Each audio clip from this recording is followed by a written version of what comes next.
sa lahat, ang title ng video ito ay ang testimony ko na experience kong lalaking prideful. So, bago ko i-share yung testimony ko, gusto kong sabihin sa mga lalaki, kasi itong video para sa mga lalaking matanda at bata, okay? In general lang to, that warning to kay Jesus Christ. Magkumbaba kayo at magsisi kayo sa lahat ng kasalanan nyo. Okay? Kasi ang daming mga lalaki na pakita sa akin and nasabi ni Jesus Christ sa akin na nasa impyerno kasi sa pride nila. Ayaw nilang magkumbaba, ayaw nilang aminin ang kasalanan nila, at ayaw nilang magsisi. So when namatay sila, napunta sila sa impyerno.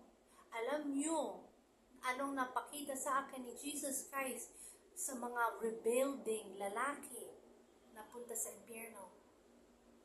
Alam nyo si Jesus Christ, diba, na-whip siya ng mga Romans? Ganun din mangyayari sa inyo kung ayaw nyo magsisi sa mga kasalanan nyo bago mamatay kayo. Lahat ng parusa, yung whip, yung slashes, crown of thorns, yung dura, lahat masama. Yun ang paulit-ulit sa inyo sa impyerno. At forever yun. Kasi rebelde kayo sa kalooban ng Diyos, yung sa tama. Okay? So please, magkumbaba na kayo at magsisi na kayo. Take this opportunity, itong buhay nyo na yun. Kasi buhay ka pa. Magsisi ka na. Habang meron ka pang oras. Kasi bukas, di mo alam kung buhay ka pa. Sana magising ka na sa katotohanan. So, let me get to my testimony. In one particular event time, nasa MRT station ako. Tapos, kasi babae ako, pumasok ako sa babaeng section. Kasi, mas comfortable sa akin yun. Okay? Mas safe. Kasi wala akong kasamang lalaki. So, I'm always there. There's one time, merong lalaki. Pumasok siya sa section namin. Pero bago siya pumasok, ginitong nagawa niya. Ganun. Sabi ko, nako, rebelde to. Bakit alam ko? Kasi natingin siya, baka pwede siyang pumasok. Hindi siya mahuhuli ng guard. Oo, hindi siya nahuli talaga. So, when napasok siya, ngiti siya. Yes. Pero, alam mo, when paulit-ulit niyang gawin yun, matitigas ang puso niya. Hindi ayaw niya na magsisi sa kasalanan niyang ganun. Rebelde na siya. Tapos when mamatay siya, pupunta siya sa impyerno. Ngiti-ngiti siya na yun.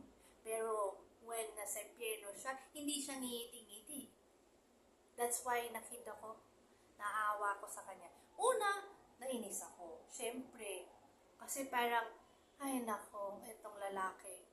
Kala niya nakawala siya. And at the same time, malapit ng EDSA stop, siksikan na kami. Tapos, kasama namin pa siya, siksikan siya sa amin. I mean, that's why, sabi ko, nag-pray ako, sabi ko, Lord Jesus Christ, please, kasi halos puno na kami dito, pwede mahuli siya ng guard para palisin siya at lumipat siya sa mga lalaking section. The next stop, kasi sa harap siya, ayun, huling-huli siya ng guard. Huy! Ganun siya. Lalaki ka, alis ka dyan. Sabi ko, yes, Lord! Hallelujah! So, yun ang time na mga lalaki, rebelde, nakita ko. Hindi lang siya una, pero there's many times din. Iba, ignorante. Eh, kita nang nila bukas ang pintuan ng MRT. Ano. Pero, when gawa nila paulit-ulit yun, hindi na ignorante yun. Rebelde na yun. Kasi, diba, sabi ni Jesus Christ, gamitin natin ang utak natin.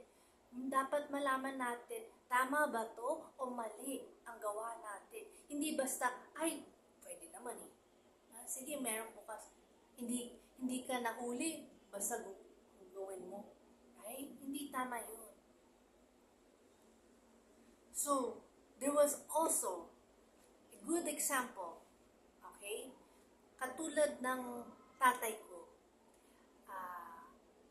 Diba, mga tatay, sila, naisip nila, sila ang padre ng pamilya.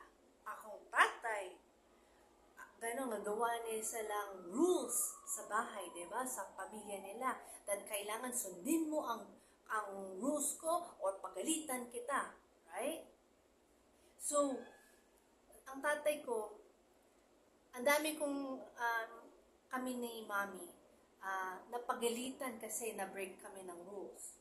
Pero, there's many times na break siya ng rules din. Tapos, sasabihin namin sa kanya, una, okay, gagalit siya sa amin. Huwag mong ganon, sabihin sa akin ang mali ko. Hindi, ganon. Ano ganon? Tatay ako. Ako yung naggawa ng rules. Kahit tahimik kayo, di ba? Ang dami mga tatay ganyan. Ngayon, anong nagawa namin ni Mami? Kasi, yung salita niya masama eh. Nasasaktan lang kami. And ayaw makinig. Di ba? Matigas ang ulo. Pride. Kasi, akong tatay eh. Di ba? Dapat kayong magsunod sa akin. Even kung mali ako, respect me. Pero talaga ba? Can you respect a person, especially a man, kung nakita mo mali ang nagawa niya and ayaw niya aminin? I lost respect sa tatay ko. At that moment, hindi lahat ng bagay. So, nagawa ng mami ko at ako, nag-pray na lang kami parate. When nag-break siya ng rules, and siya yung nagawa ng rules, okay, sa bahay, sabi namin, kay Father God, kasi siya ang tatay namin, talaga, ng lahat tayo, tatay niya, natin siya, di ba? Kung born again Christian tayo.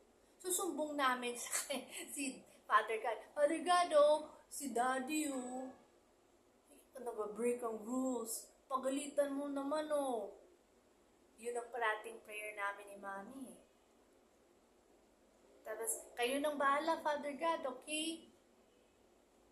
And then, yung samang loob namin, na-pour out namin kay Father God. And mamaya, mamamelt ang heart ni Daddy ko. Sabi niya, ay, oo, nasabi ni Lord, tama kayo. Tama. Sorry. Kailangan pagalitan ni Father God pa yung sasabihin niya kay Daddy ko na, etong nagawa mo. Hindi tama yan, anak. See? So, yung nagawa namin maming prayer, that's the right solution. Kasi kung sasabihin namin by words, maka-clash lang kami, masasaktan lang kami, talo kami, parati. Kasi sobrang prideful tatay ko, ayaw makinig. Na-experience nyo yun, mga babae, mga asawang babae at mga anak? I'm sure, di ba? So the solution, dasal. And don't give up. Kung prideful pa rin and everything, ask God to say, Lord, anong dapat ko gawin pa? Kasi kung, yung sumbong namin, it wasn't para ma-apologize si Daddy sa amin. Hindi. Para mas mawala yung samang loob namin. Para mahalin namin siya, even though masamang trato niya sa amin. Nag-change ang puso namin at isip. You see? Kami, we became mature. Pero si Daddy ko, na-immature.